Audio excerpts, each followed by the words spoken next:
नमस्कार, आप देख रहे हैं जी बिजनेस। आपके साथ मैं हूं अनुया यादव। प्राइवेट स्कूलों की मनमानियों से तंग पेरेंट्स को केंद्र सरकार आने वाले वक्त में एक बहुत बड़ी राहत दे सकती है।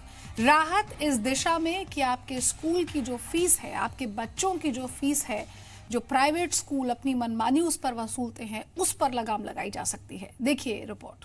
अपने नन्हे मुन्नों को अच्छे से अच्छे स्कूल में भेजना हर माँ बाप का सपना होता है, लेकिन उतनी ही बड़ी होती है स्कूल की बढ़ती फीस चुकाने की टेंशन।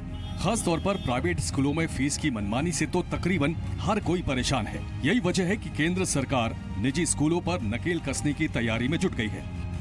स्कूल फीस तो बढ़ा सकेंगे, लेकिन उसकी लिमिट तय होगी।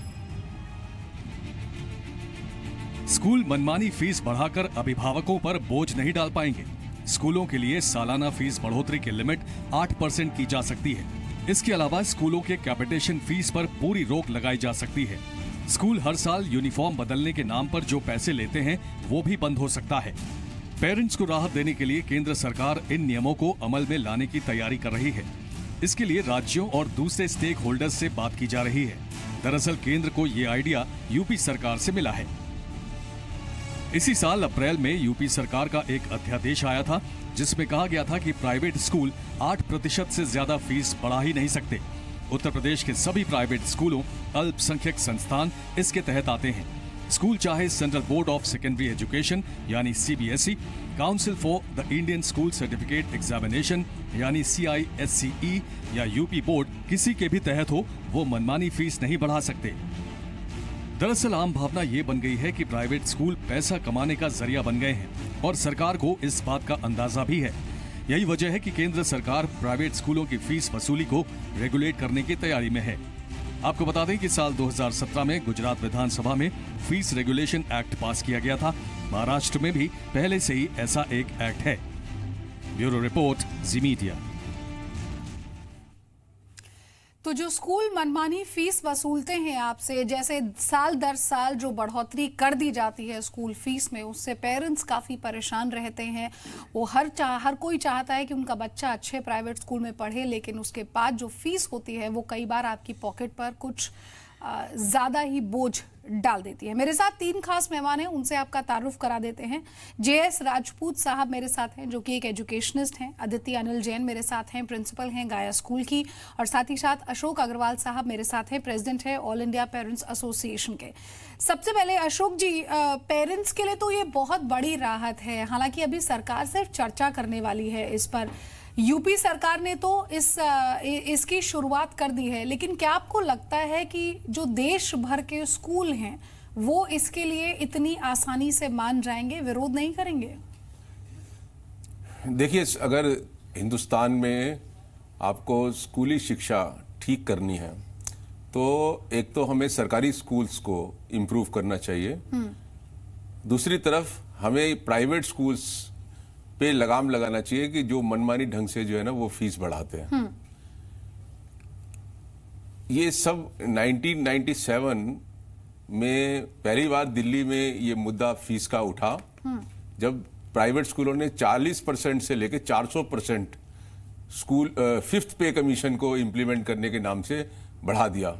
और पहली बार देखने को मिला कि दिल्ली का जो मिडिल क्लास है वो इतना उसको धक्का लगा कि वो सड़कों के ऊपर एजिटेशन करने लगा। और उसके बाद एक पब्लिक इंटरेस्ट लिटिगेशन फाइल किया गया, जिसमें 1998 में दिल्ली हाई कोर्ट ने बेसिक प्रिंसिपल्स लेट डाउन करे एक प्राइवेट स्कूल के। और वो क्या थे कि एक तो जो है वो फिलंथ्रॉफिक होगा, जो कम्युनिटी सर्विस होगा, और जो नो कमर्शलाइजेशन होगा और नो प्रॉफिटरिंग होगा। ये 4 बेसिक प्रिंसिपल्स जो है दिल्ली हाई कोर्ट ने डिटरमिन करे। और उसमें कहा कि ये कोई भी जो कैपिटल एक्सपेंडिचर है उस पर पैसा नहीं ले सकते। जो हम पर, जो मेरे बच्चे पे खर्च होगा वो ले सकते हो आप रेवेन्यू एक्सपेंडिचर पे। और उसके बाद वो मामला सुप्रीम कोर्ट में गया। सुप्रीम कोर्ट ने भी उसको अपहेल्ड किया उन प्रिंसिपल्स को। उसके बाद फिर एक राउंड सुप्रीम कोर्ट का आया, जिसमें उन्होंने कहा कि फीस जो है जस्टिफाइड होनी चाहिए, अकाउंटेबिलिटी होनी चाहिए और ट्रांसपेरेंसी होनी चाहिए। ये प्रिंसिपल्स लेट डाउन करें। उसके बाद हमने ये देखा कि सबसे पहला तमिलनाडु ने 2009 में फी रेगुलेशन एक्ट बनाया, और वो दिल्ली के और जो सुप्रीम कोर्ट के जजमेंट से उसके तर्ज पे बनाया। उसको फिर फॉलो किया महाराष्ट्र ने, उसके बाद गुजरात आया, और इस तरीके से आज की तारीख में हिंदुस्तान के अंदर लगभग जो है 7-8 स्टेट्स ने जो है इस तरीके के कानून बनाए, और लेटेस्ट जो था ऑर्डिनेंस यूपी ने इशू किया। अब कुछ स्टेट्स ने कहा कि जब भी आपको कोई फीस बढ़ानी है पहले अपना प्रपोजल दीजिए, फिर कमेटी उसको देखेगी, जो हाई कोर्ट का रिटायर्ड जज होगा है, अगर ठीक समझेगी तो आपको अप्रूव करेगी। कुछ कानून स्टेट्स के ऐसे थे, पंजाब के या यूपी के, उन्होंने कहा नहीं आप इतने % तो बढ़ा ही सकते हो, अगर इससे ज्यादा बढ़ाओगे तो हमें बताओ। तो इनकंसिस्टेंसी है, और हमारा कहना यह है कि जो प्राइवेट स्कूल की फीस है वो बढ़ भी सकती है, वो घट भी सकती है, डिपेंड करता है कि एक्चुअल कितना खर्चा है। इसलिए किसी तरीके का 8%, 10%, 20% लगाना है। और हम डिमांड कर रहे हैं कि सेंट्रल गवर्नमेंट अगर एक कानून बनाती है तो पूरे देश में एक यूनिफॉर्मिटी आएगी। हम लोग 20 साल से डिमांड कर रहे हैं। ठीक है राजपूत जी, चलिए पेरेंट्स तो डिमांड कर रहे हैं कि यूनिफॉर्मिटी आए सब जगह पर, सही तरीके से स्कूल जो है वो फीस बढ़ाना भी चाहता है तो बढ़ा ले, but how much of possibility do you see sir? क्या पॉसिबल है ओवरऑल कर देना, इस रूल को लागू कर देना? हालांकि इस पर चर्चा हो रही है फिलहाल। ये तो बहुत बड़ी पॉसिबिलिटी है कि इतना बड़ा देश है, इतने सारे प्राइवेट स्कूल्स हैं, मनमाने तरीके से फीस तो वसूलते हैं और फीस बढ़ाते भी हैं, लेकिन क्या वो इसके लिए राजी होंगे? क्या विरोध नहीं होगा?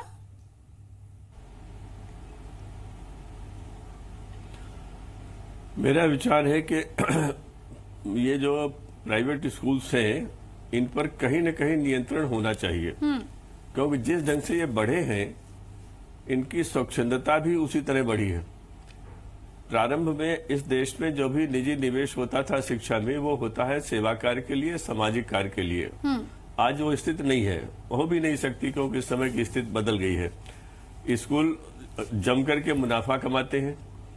दुर्भाग्य से ये कहते तो ये है कि हम 7th पे कमीशन, 6th पे कमीशन के सैलरी देंगे, सब करेंगे, लेकिन वास्तव में क्या होता है वो हम सब लोग जानते हैं। ये स्कूलों पर नियंत्रण करने के लिए बहुत सालों से कोशिश हो रही है, इनको समझाया जा रहा है, कहा जा रहा है, लेकिन ये मानते नहीं। इसलिए मैंने जब ये समाचार पढ़ा कि केंद्रीय स्तर पर कोई रेगुलेशन होना चाहिए, तो ये मैं 2 बातें कहूंगा, तो मुझे अच्छा लगा। हालांकि मैं जानता हूं कि अगर शिक्षा में स्वायत्तता हो तो वो सबसे अच्छी स्थिति होगी, लेकिन वहां पर होना चाहिए कि स्कूल के प्रबंधन में माता पिता भागीदारी करें, समाज के लोग भागीदारी करें, सब लोग साथ साथ हों। ऐसा नहीं हो रहा है, ये भी एक डिमांड है, और आप में से कई लोग इस बात को जानते भी हैं जी। कुल मिलाकर मैं कहूंगा कि मैं इसको एक पॉजिटिव स्टेप के रूप में देखूंगा। मनमानी बंद होनी चाहिए, और अगर आपके पास समय है तो मैं एक नया सुझाव देना चाहता हूँ। जी सर। वो मेरा सुझाव ये है कि अब बहुत साल हो गए इनको पब्लिक स्कूल कहते कहते, ये पब्लिक स्कूल नहीं है। सरकार को जब वो नई नीति बनाए तो इनका नाम बदलना चाहिए, हर स्कूल के साथ प्राइवेट शब्द होना चाहिए। जो भी स्कूल हो वो प्राइवेट स्कूल कहा जाना चाहिए, सरकारी स्कूलों को पब्लिक स्कूल कहना चाहिए। दुनिया भर में यही प्रथा है। हमारे यहाँ पर उल्टी प्रथा है, और इस प्रथा को बंद करने से मैं समझता हूँ व्यवस्था की समझ बढ़ेगी। इस नियम को बनाने के साथ साथ सरकार का एक उत्तरदायित्व और भी है। सरकार का पहला उत्तरदायित्व जो संविधान की भावना के साथ चलता रहा है और जिस पर कमजोरी रही है वो आज भी है। शिक्षा में सरकारी स्कूलों की आवश्यकता इस देश में अभी है। एक बहुत बड़ा वर्ग 60-65% लोगों को सरकारी स्कूल चाहिए। उन स्कूलों की स्थिति सुधारने की जिम्मेदारी सरकार ले, तभी वो नियंत्रण कर पाएगी। अन्यथा जो निजी स्कूलों के सामने की भीड़ है वो बढ़ती ही रहेगी, तो हमें कोई फायदा ज्यादा होगा नहीं, क्योंकि लोगों की थोड़ी आमदनी बढ़ रही है, मिडिल क्लास बढ़ रहा है, और इन स्कूलों को मनमानी करने का मूल्य हो। तीसरी बात जो आपको मैं कहना चाहूंगा, इन स्कूलों ने नैतिकता को बहुत पीछे छोड़ दिया है। वे किताबें बेचते हैं तो पैसे कमाते हैं, वे ड्रेस बेचते हैं तो कमाते हैं, जूते बेचते हैं तो कमाते हैं। ये शिक्षा के क्षेत्र में नहीं होना चाहिए। ऐसे लोगों को व्यापार के क्षेत्र में काम करना चाहिए, अच्छे ढंग से अपना काम करें, जो भी चाहे बेचे, लेकिन शिक्षा के क्षेत्र में वही लोग निजी निवेश करें जिनके अंदर समाज के प्रति उत्तरदायित्व की भावना हो। अदिति जैन भी मेरे साथ है, प्रिंसिपल हैं गाया स्कूल की। Aditi ma'am, thank you so much for joining us on Zee Business. जो बात यहाँ पर हो रही है मैम कि कैसे स्कूल्स मनमाने तरीके से हर साल फीस बढ़ा देते हैं, अब अगर सरकार आपसे ये कहती है कि आप 8% से ज्यादा नहीं बढ़ा सकते हैं, तो उसे स्कूल किस तरह से देखता है? और दूसरा सवाल ये कि किन पैरामीटर्स को ध्यान में रखते हुए आप ये स्कूल फीस बढ़ाते हैं? क्योंकि बहुत सारे पेरेंट्स ये बात जरूर कहते हैं कि देखिए स्कूल फीस तो बढ़ाता है लेकिन जस्टिफाई नहीं कर पाता है उसे पूरे साल हमारे बच्चों को उस तरह की शिक्षा देने में।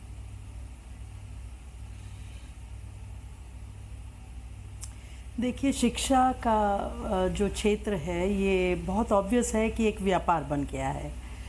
स्कूल लैंड तो अलॉट ही नहीं होना चाहिए व्यापारियों को, बिकॉज वहाँ शिक्षा है, व्यापार नहीं।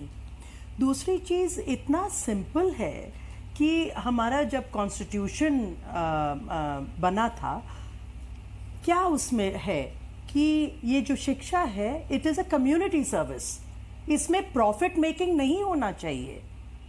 तो ये क्यों नहीं, ये अच्छा मौका है कि इतने साल बाद, मैंने तो अपना पूरा जीवन ही इसको समर्पित कर रखा है, मुझसे ज़्यादा तो खुश कोई होगा ही नहीं कि मैं चाहती ही नहीं कि कभी भी फीस बढ़े, क्योंकि अगर फीस बढ़ेगी तो हम अपने देश की उन्नति कहाँ से संभव कर पाएंगे। 70% तो आज भी गांव में बसता है, तो क्यों नहीं। और सरकार, आप देखिए तो कितना मज़ेदार खेल है कि सरकारी जो स्कूल हैं वहाँ की फीस, वहाँ की जो सैलरी है शिक्षकों की, इट्स फार बेटर। वो बिल्कुल सरकारी पैमानों के तहत चलती है। प्राइवेट स्कूल की फीस ज़्यादा है, फिर भी टीचर्स की सैलरी कम होती है। तो माने अगर आप प्रॉपर, क्यों नहीं सरकार ऐसा कर सकती? इट्स नॉट अ डिफिकल्ट और हरक्यूलियन टास्क। अदिति मैम, हम टेलीविजन पर जब इस मुद्दे को उठा रहे हैं तो शायद हम सब यही बात कर रहे हैं कि स्कूलों को फीस नहीं बढ़ानी चाहिए, शिक्षा का स्तर कुछ ऐसा होना चाहिए, लेकिन ग्राउंड रियलिटी तो कुछ और है ना मैम। ग्राउंड रियलिटी ये है कि आप मेट्रो शहरों के बड़े बड़े स्कूल देख लीजिए जहां पर अपने बच्चे का एडमिशन करवाने के लिए अंडर द टेबल पेरेंट्स लाखों रुपया देने को तैयार हो जाते हैं। कोई भी पेरेंट आज की डेट में ये नहीं चाहता है कि अगर उसकी जेब में 2 रुपया ज्यादा है तो वो सरकारी स्कूल में अपने बच्चों को नहीं पढ़ाना चाहता है। प्राइवेट स्कूल जिस तरह की सहूलियत देते हैं, कहते हैं हम उसी का पैसा ले रहे हैं, तो या तो फिर इक्वालिटी रखिए ना हर चीज में, क्योंकि यहाँ बात तो हम बहुत बड़ी बड़ी कर रहे हैं मैम, लेकिन ग्राउंड रियलिटी तो कुछ और है। आप खुद ऐसी संस्थानों का हिस्सा हैं, स्कूल का हिस्सा हैं आप, तो वहां होता है ना ऐसा ही।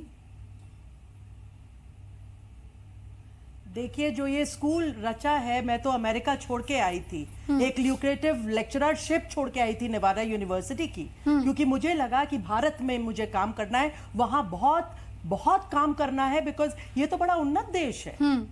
और मैं जब आई तो ये जो स्कूल जो मैं चला रही हूँ और जो ये संस्था चला रही हूँ, चाहे आप देख लीजिए 15-20 साल से जो मैं लगी हूँ, मैं तो अपनी फीस ऊपर नहीं बढ़ाती। मैं तो कहती हूँ क्रॉस सेक्शन ऑफ सोसाइटी पे जाना है, तो मैं तो आई एम सेलिब्रेटिंग चाइल्डहुड प्रति पल अपने जिंदगी के। तो मैं बहुत खुश हूँ। और देखिए, ये बहुत मुश्किल काम नहीं है, ये पब्लिक ओपिनियन आप लोग बना रहे हैं, मैं आपका अभिनंदन करती हूँ। आप इस चीज को जब रखेंगे तो जरूर सरकार भी सेंसिटिव होगी, इसके प्रति जागरूक होगी। हम क्यों नहीं, और क्यों नहीं ये मैंडेटरी कर देती सरकार अपने अधिकारियों के ऊपर, अपने ऑफिसर्स के ऊपर, अपने मंत्रियों। एक मंत्री तो पहल करे, एक सरकारी ब्यूरोक्रेट तो पहल करे, अपने बच्चे को सरकारी स्कूल में तो डाले। आप देखिए तो किस तरह से फिर चमत्कार होने राजपूत सर, और जितने उन्नत देश देख रही हैं, वहां पे जो स्टेट स्कूल्स हैं, हाँ राजपूत सर, जो बात यहाँ पर अदिति मैम कह रही हैं वो बात बिल्कुल सही है। आप हमारे मिनिस्टर्स के बच्चों को देख लीजिए, कोई भी किसी के भी बच्चे, मिनिस्टर छोड़िए सर, एमएलए तक का बच्चा जो है वो सरकारी स्कूल में नहीं पढ़ता है। वो भी ये चाहता है कि मेरा बच्चा अच्छे बड़े स्कूल में पढ़े, मसूरी के स्कूल में पढ़े, शिमला के स्कूल में पढ़े। तो ये मेंटालिटी भी तो बदलनी चाहिए ना सर, शायद तभी हम ये बात कह पाएंगे कि प्राइवेट और सरकारी स्कूल जो है वहां पढ़ाने वाले टीचर्स बराबर हैं। क्योंकि as a parent, I think the parent very clearly understands कि जो प्राइवेट स्कूल का टीचर है वो शायद मेरे बच्चे पर, क्योंकि मैं ज्यादा फीस वहां देता हूं, तो मेरे बच्चे की ग्रोथ पर, मेरे बच्चे की एजुकेशन पर ज्यादा ध्यान देगा। देखिए, आपने कहा एमएलए मिनिस्टर, मैं कहूंगा कि शिक्षा में नीति निर्धारक से लेकर प्राइमरी स्कूल का अध्यापक स्वयं भी अपने बच्चे को सरकारी स्कूल में नहीं पढ़ाना चाहता। बिल्कुल सर। और यही कारण है जिसके कारण सरकारी स्कूलों की स्थिति सुधरती नहीं है। जब जो भी इसको सुधार सकते हैं उन्हें कोई समस्या नहीं, उनके बच्चे निजी स्कूलों में पढ़ रहे हैं, अच्छी फीस दे रहे हैं। इलाहाबाद हाई कोर्ट ने करीब 3 साल पहले एक निर्णय दिया था कि जो लोग सरकारी खजाने से तनख्वाह लेते हैं उनके बच्चों को नियम पूर्वक सेवा शर्तों के अंतर्गत सरकारी स्कूलों में बच्चों को भेजना चाहिए। सरकारें साहस नहीं कर पाती हैं। अगर किसी सरकार ने, किसी राज्य सरकार ने, तो उत्तर प्रदेश के लिए था लेकिन कोई भी राज्य सरकार इसको मान सकती थी, अगर ये निर्णय लागू कर दिया होता तो निश्चित रूप से इस देश में 3 वर्ष में शिक्षा का स्वरूप बदल गया होता, सरकारी स्कूलों की शक्ल बदल जाती। और ये जो एक लिथार्जी चलती है व्यवस्था में कि उत्तर प्रदेश में, बिहार में लाखों की संख्या में अध्यापक ही नियुक्त नहीं होते सरकारी स्कूलों में, वो बंद होता। देश के अनेक राज्यों में, जिसमें दिल्ली भी शामिल है, नियमित प्राचार्य सरकारी स्कूलों में नियुक्त नहीं होते। अध्यापक नहीं होगा, नियुक्त नहीं होगी, पीने का पानी नहीं होगा, बिजली चलेगी नहीं, तो वहां का बच्चा कैसे अन्य लोगों के साथ प्रतिस्पर्धा कर पाएगा? लाखों करोड़ों बच्चों का टैलेंट इस देश में नीचे चला जाता है क्योंकि हम सरकारी स्कूलों को ध्यान नहीं देते। और हम प्रसन्न हैं कि हमारे निजी स्कूल जो है वहां हमारे बच्चे पढ़ रहे हैं, अमेरिका जा रहे हैं, बाहर जा रहे हैं, सर, और हम उसी में हो जाते हैं। मैं आपको एक बात कहना चाहता हूँ। जी सर। सर मैं आपसे एक ये चीज भी समझना चाहूंगी क्योंकि आप मुझे एक सेंटेंस कहना है। जी सर। जी जी। अब कुछ आवाज में दिक्कत हो रही है, मैं एक वाक्य और कहना चाहता हूँ। कहिए सर। मेरा अनुमान है कि इस देश में केवल 30% बच्चों को स्वीकार्य स्तर की शिक्षा मिलती है। अगर ये 30% 60 हो जाए तो मेरे देश की बौद्धिक संपदा कम से कम 8-10 गुना बढ़ जाएगी और उस समय भारत का चमकता हुआ सितारा दुनिया को दिखाई देगा। लेकिन हम अपने बच्चों की तरफ ध्यान नहीं दे पा रहे। राजपूत सर, अगर ये ऐसा कोई कानून बनता है तो आपको क्या लगता है सर, अगर आप मेरी आवाज सुन पा रहे हैं तो क्या लगता है अगर इस तरह का कानून बनता है तो किस तरह के चैलेंजेस सेंट्रल गवर्नमेंट को फेस करने पड़ सकते हैं? और आपको लगता है कि यही वो समय है जब हमें रुककर थमकर ये समझने की जरूरत है कि अब हमें शिक्षा के क्षेत्र में बड़े बदलाव करने होंगे? हमें अब शिक्षा के क्षेत्र में सरकारी तौर पर संविधान को दोबारा पढ़ना चाहिए और ये करना चाहिए कि हमें कुछ कड़े कदम उठाने हैं। उन कड़े कदम उठाने में अगर निजी स्कूलों में निवेश करने वाले कुछ लोग यहाँ से बाहर चले जाते हैं तो मुझे कोई समस्या नहीं होगी। लेकिन मैं साथ ही साथ ये भी बात दोहराता हूँ कि सरकारी स्कूलों की तरफ से आप उनको नेग्लेक्ट नहीं कर सकते, उनको संभालना भी बहुत जरूरी है। आखिर किसी राज्य में 6 महीने से ज्यादा कोई पद क्यों रिक्त रहता है? अध्यापकों की नियुक्ति क्यों संविदा अध्यापक के होती है या थोड़े से पैसे देकर होती है? ये प्रथाएं एक सुप्रीम कोर्ट के ऑर्डर के द्वारा बंद होनी चाहिए। ठीक है और इन्हें उन स्कूलों को निरस्त कर देना चाहिए, उनकी मान्यता बंद करनी चाहिए। आपको अचंभा होगा कि राइट टू एजुकेशन एक्ट के अंतर्गत अगर सच में देखा जाए तो 90% सरकारी स्कूल जो है वो डिरिकॉग्नाइज हो जाएंगे।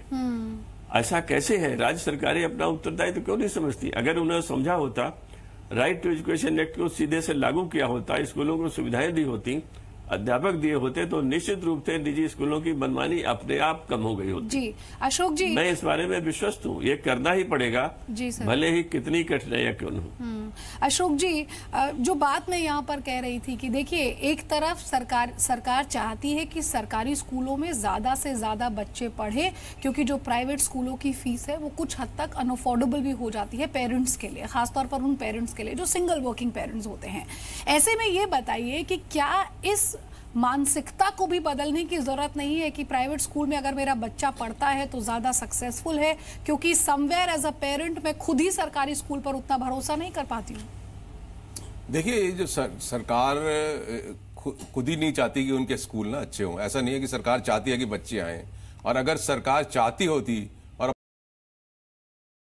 इस तरीके से ये सारा जो फ्लड प्राइवेट स्कूल की तरफ जा रहा है और वो पेरेंट मजबूरी में अपने बच्चे को प्राइवेट स्कूल में भेज रहा है, फिर प्राइवेट स्कूल को उस मजबूरी का फायदा उठाने के लिए मौका मिल रहा है। मैं मिस्टर राजपूत जी से पूरी तरीके से सहमत हूं कि सरकारी सिस्टम को ठीक करना चाहिए, लेकिन अभी जो है ना, इसमें जो सेंट्रल गवर्नमेंट कानून बना रही है, इसमें हम लोग एक ड्राफ्ट बना रहे हैं जो सेंट्रल गवर्नमेंट को अगले हफ्ते हम देंगे, बिल का ड्राफ्ट बना रहे हैं। और उसमें हमने जो है ना एक प्रोविजन ये भी रखा है कि जो स्कूल की मैनेजिंग कमेटी होती है उसमें कम से कम 50% जो है ना पेरेंट्स को अगर आप रिप्रेजेंटेशन देते हो तो सिर्फ फीस ही रेगुलेट नहीं होगी प्रॉपरली, दूसरी चीजें भी रेगुलेट होंगी। उसके अंदर हमने 3 साल से 7 साल की जो है स्कूल मैनेजमेंट को सजा का भी प्रोविजन रखा है कि अगर ये लूट पकड़ी जाती है तो आप जो है इसको सजा होगी कानूनी।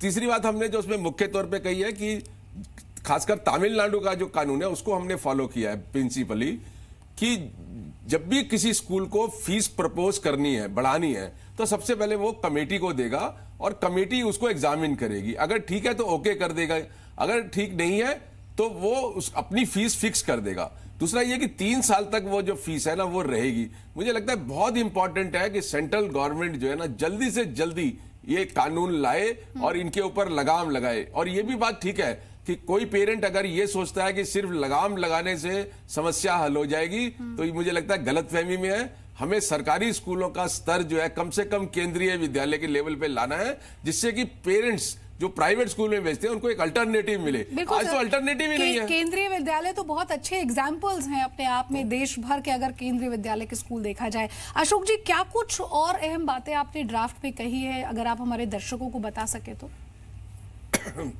ड्राफ्ट में मुख्य तौर पे यही है कि तमिलनाडु में जिस तरीके, और फिर जो कमेटी होगी वो क्या क्या चीजें अपने दिमाग में रखेगी, अपने दिमाग में रखेगी कि भाई किस तरीके का इंफ्रास्ट्रक्चर आप दे रहे हो, है। दूसरा ये कि इसमें कोई प्रॉफिटिंग तो नहीं कर रहे हो आप, है, इसमें कोई जो है वो कमर्शलाइजेशन तो नहीं कर रहे हो। अभी जैसे राजपूत जी कह रहे थे कि वहां जूता, चप्पल, ड्रेसेस तक बिकने लग गई हैं। इस तरीके का कमर्शलाइजेशन के ऊपर आपको बैन लगाना। मैं आपको बताऊं 1997 में जब हमने पब्लिक इंटरेस्ट लिटिगेशन फाइल किया था, उस वक्त हमने देखा था कि प्राइवेट स्कूल 54 हेड्स के अंदर पैसा लेता था।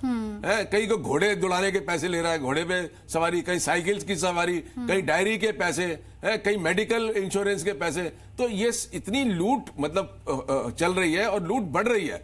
और उस वक्त तो सिर्फ दिल्ली के लोगों ने शोर मचाया था, आज पूरे देश के लोग शोर मचा रहे हैं।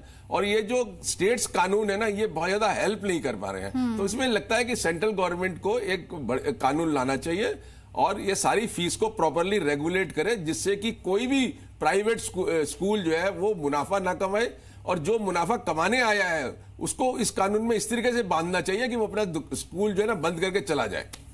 और अभी एक और कानून के लिए हम सजेशन कर रहे हैं कि कोई प्राइवेट स्कूल अगर बंद होता है तो उसको बंद नहीं करना चाहिए। सरकारों के पास पावर होनी चाहिए कि उसकी वो जमीन और उसका स्कूल टेक ओवर कर ले। ठीक है अदिति मैम, चलिए ये तो पेरेंट्स की बात हो गई यहाँ पर कि स्कूल को कैसे फीस नहीं बढ़ानी चाहिए। लेकिन अगर मैं प्राइवेट स्कूल का नजरिया समझना चाहूं, are there any kind of challenges that private school face, जिसके बाद वो ये फैसला लेते हैं कि इसीलिए हम फीस जो है वो 10% बढ़ा रहे हैं, 15% बढ़ा रहे हैं? आपका स्कूल नहीं मैम, बट अगर ओवरऑल और मैं प्राइवेट स्कूल कम्युनिटी की बात करूं तो